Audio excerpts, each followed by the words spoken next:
Yes, ladies and gentlemen, fans and viewers in the page, viewers outside the page, as you are coming across this page on Facebook, hit the follow button and give me a thumbs up in the like section as always.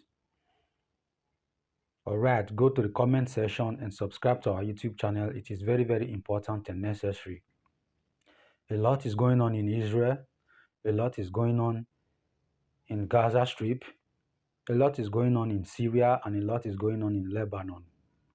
The Israel Defense Force has been doing a marvelous job the way it has always been. Yes, I'm here to bring you another news update again today, exactly the way it is and how it's supposed to be. I appreciate the IDF so much for the good job they are doing there in the Gaza Strip. I appreciate the Israel Defense Force for standing up with the Druze people. The Druze people are Israelites. As I have always said, they are also the Jews and part of the Israel Defense Force and part of the Israel Air Force. The Druze people are doing a marvelous job under the Israel Defense Force.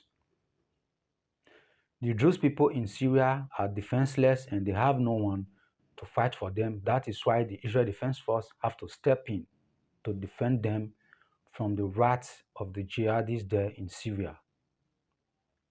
Let's pay very good attention to the video update that we have today. Let's pay very good attention to the video analysis of Chaim Mispin, Commander Sergeant Major. Please pay very good attention to the video. Take your time to watch the video from the starting till the end so that you will be getting the message that Chaim Mispin is delivering to the world. Fans and viewers, lovers in the page, welcome to today's update and today's edition. Let's delve into the video update that we have here. You are welcome. You look at the bomb shelter behind me. I remember how millions of our people, millions of Jewish people were running to the bomb shelter when we were being bombarded by Hamas, bombarded by Hezbollah in southern Lebanon, by Iran, by the Houthis. Still the Houthi terrorists in Yemen still fire at us. But you know, while there's a strong president and a good president in the United States of America, and along with our Prime Minister Netanyahu, there's a dynamic duo, and terrorists are thinking twice. They're thinking twice. Right now, we also have this vote. Isn't this phenomenal? A phenomenal vote to have supporting Israel to have sovereignty in Judea and Samaria. Jews are from Judea. What a vote. I mean, this is history in the making. Unbelievable that it happened. The Knesset has voted and they've approved the resolution affirming Israel's right to sovereignty in Judea and Samaria, not called the West Bank. Forget all that. It is the historical promised land, Judea and Samaria, that God promised. The resolution stated that these territories are an inseparable part of the Jewish people's historic, cultural, and spiritual homeland. And it was passed by 71 out of the 120 seats, 71 members of the Knesset.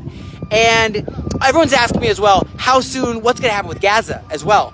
Is there going to be a ceasefire proposal? And they're expecting that, yes, there will be a ceasefire proposal in Gaza, applying sovereignty in Judea and Samaria. Now, how would that look? Would it be like Panama is to America, like a territory of America?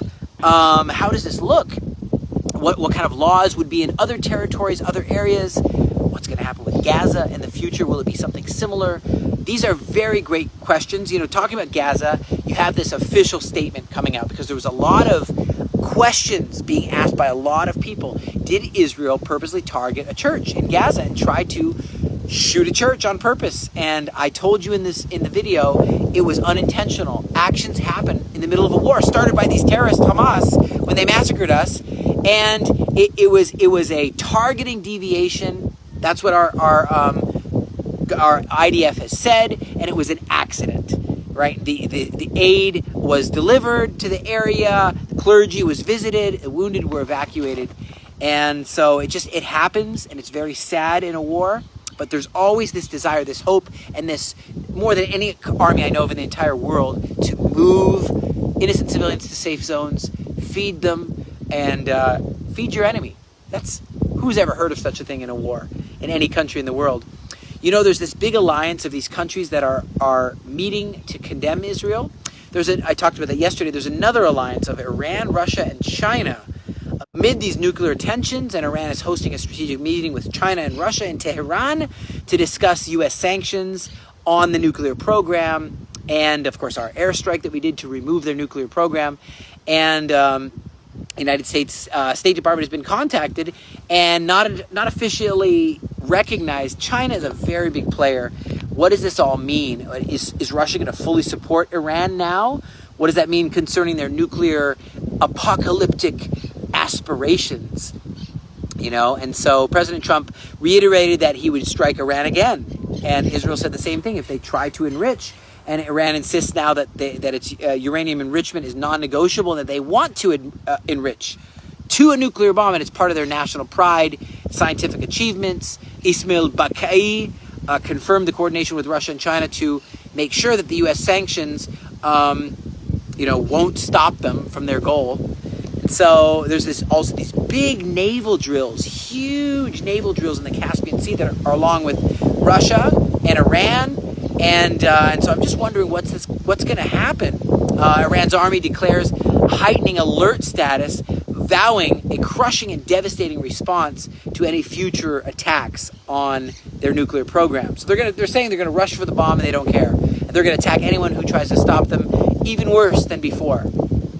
So China's position is they're trying to get a diplomatic solution, urging all parties to return to the negotiation and just saying, come on, everybody chill out. But they are in alignment with Iran's call for a political resolution. So they're aligned with that. But, supposedly Iran has, through China's help, has been able to rearm all of their missiles. Supposedly. They've returned to what they were before the war, supposedly. So, Iran's going to meet with France and Britain and Germany and try to get together a group of people that actually want to see this terror to advance. So I hope that Istanbul, like Turkey, I hope that it would never happen that anyone would back them. And so the risk of further U.S. or Israel military action in the future is really, really high if no diplomatic breakthrough happens. So, literally, we'd have to go attack them. That's what we would do.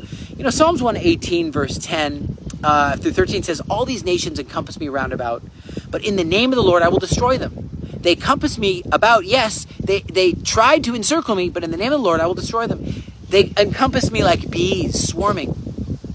They are quenched as the fire of thorns. For in the name of the Lord I will destroy them.